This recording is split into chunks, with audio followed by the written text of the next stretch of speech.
shillings, and the external loans growing by 1 trillion shillings. And that's the point that I want us to begin on the news, gang, with this early start.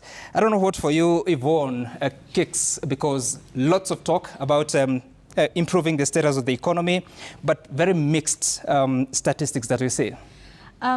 Yeah, you know, one of the things that this administration has been touting for a long time, you know, based off of some of the numbers that you've put forward, is the decreasing, you know, rates of inflation. And they say that that is, you know, a signal that, you know, things are getting better, the cost of living is easing and is getting better and easier. But, you know, inflation alone, just as a figure going down, doesn't tell the full story. And people are still struggling. So the story of inflation simply being a number that goes down doesn't tell the full story. And here's why. Because while the numbers going down does indicate a slower rate of increase of prices of goods, it also does talk about the purchasing power, the ability of consumers to be able to buy these goods and services. Mm-hmm. And when that power declines, then what it means is the inflation goes down because there is demand that is lower. Now, why is purchasing power reducing for many? And this is according to data from the economic survey. Wages have been decreasing over the last 5 years, right. I think by around 6,000 shillings. So all of this, even as you say, we've reduced the prices of these goods, but the people still aren't able to purchase them and their purchasing power is low, will tell you that in as much as that number is going down, and it's something this administration would like to tout, it also does tell a different story about the ability of people to buy. Just another quick thing around the economy, even the Federation of Kenya Employers is talking about the difficult times that they're able to do it. There've been the added deductions on the pay slip, which has, you know, been raided quite a bit with the affordable housing levy that was instituted in this administration, as well as the payments with SHA. So that tells you employers are saying more than 2/3 of employee salaries are going below the statutory or what is allowed by the law. So that tells you pay slips are being raided. Income has been going down over the last 5 years. And so whilst they say things are looking good, right, this is probably why there's many Kenyans who say they can't quite feel it and can't quite relate to the numbers that are being presented.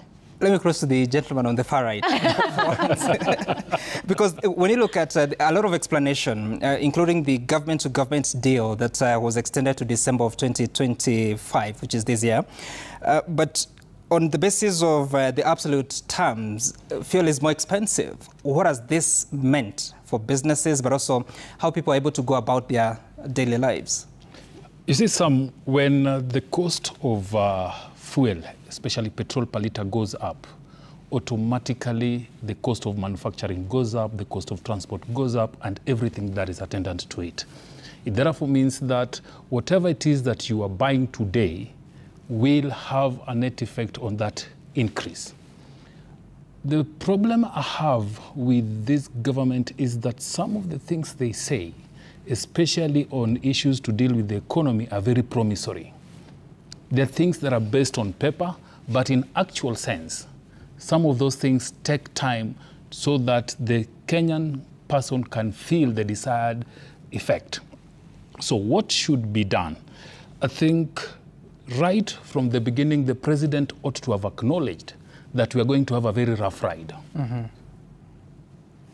Instead, he made very lofty promises. And along the way, they realized that these promises could not be met as things were.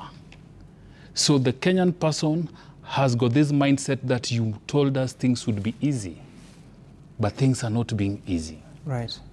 This is why, and it's interesting that last two weeks ago when I spoke to CS Treasury Mbadi, he said that the Kenyan people have been sold a lot of lie about this economy, that numbers were being concealed. And that is why when the government says this has improved, it works on paper. But what does the people want? The typical pesa mfukoni. However, there are functions or things that the government has done that cannot allocate this pesa mfukoni, especially the shrinking payslip, the increased taxes on products, and therefore, if that pesa mfukoni is not guaranteed or being realized, then all this data that looks very promising, because if you look at this data, Impressive. They're very impressive. And every economist will tell you things are okay or they're looking better. But are we creating enough employment? Are we having enough disposable income? If those two are not there, then you can't convince people that the economy is working. You took on the same note. He's talking about data, and I was looking at what the Kenya National Bureau of Statistics was showing, that nearly 40% of Kenyans continue living below the poverty line. And we had heard of instances where families were forced to start maybe just having one meal a day just to be able to survive. And remember when this government came into power, there were all these lofty promises that you talked about, lowering the cost of living, creating jobs, the bottom-up economic model. Remember the Mama Mboga, the Mwendeshaji Boda Boda, remember the wheelbarrow. There were all these promises to people that their lives would be better. And you talk about how lives are not really better because of what Yvonne was talking about and what Bonyo is saying about, are people really able to buy these goods? No, they are unable to. You look at practical instances when you tell me that the cost of kerosene, mafuta ya taa, has gone up from 127 to 155. That's almost 30 shillings. What does that mean? That 30 shillings, what does it mean kwa mtu wa kawaida? That is an increase. That is something they cannot afford in the first place na ishaongezeka. You may have instances in homes where maybe at some point you are two people working, but then because of the situation, mtu mmoja amepoteza kazi, so you have only one person left. The purchasing power has gone down. People are unable to afford goods. So you talk about how the data and the statistics look good. They look, but kwa ground mambo ni tofauti, and that's what's important. Right. Are people able to afford bread? Milk? Are they able to get bus fare to go to school? Are their children able to have a meal before they go to school? Are they able to afford school fees? Are they able to actually just have the basics? If the answer is no or maybe, then there's a problem. Yet, Linas, all this time there has been an attempt to communicate. If you recall that even during the tenure of President Uhuru Kenyatta, one of the excuses or reasons that were given is that he had a communication problem. So we have a government that has been on it, communicating about the things that they have done, the successes that we're witnessing, the inflation has gone down. But at the core of it, how important are all these things politically and looking into the future for an administration that would require a second term? Coincidentally, we are assessing the government today on a night that some opinion polls came out and indicating that over 60%, actually 62% of Kenyans feel that the country is heading in the wrong direction. There is general dissatisfaction with governance, general dissatisfaction with economic performance, and also the policy impacts that have been felt by Kenyans individually. Right. And now you bring the communication problem. And what we see is a huge gap in the part, on the part of government in terms of communicating what they have achieved. And there are a number of things that can be thrown in there. One is, in the history of this country, this government has had the least visibility at ministerial level. There are very few Kenyans that can name the 22 cabinet secretaries that we have today. Very few. That can tell you number 1 up to number 22. Yet cabinets used to be even bigger than that. People could name up to 26, up to 30 if needs be. That points at a problem. We have a problem in which the president is almost the sole spokesperson of his own government. I know there are a few people holding those positions of spokesman, but are they spokesmen? And that points to a serious communication problem. And I think in the general appreciation of the public, they like to see who owns that space.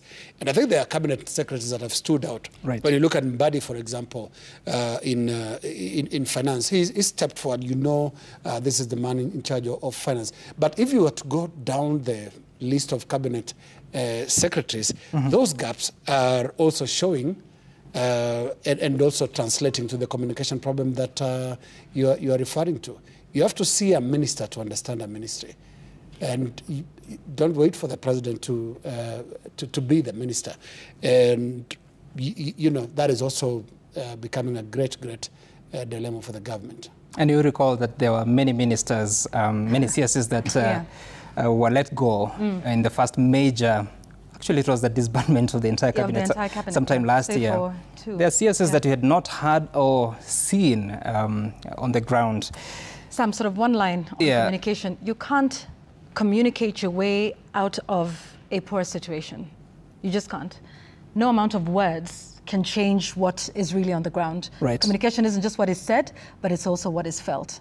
And sometimes that communication will come from the other side. If people are comfortable, they have money in their pockets and they're living well, the amount of communication that's needed from government will be very little, because they will be the ones telling the stories themselves. So just important to remember, I'm not so sure that it's entirely a communication problem, or rather just the situation as it is. Right. Yeah. And of course, you recall that in this third year, which is ending this Saturday, there's been a difference in policy. So there's the official policy, which touches on the numbers you're talking about, but there's alternative policy of the empowerment program that we've been seeing as another intervention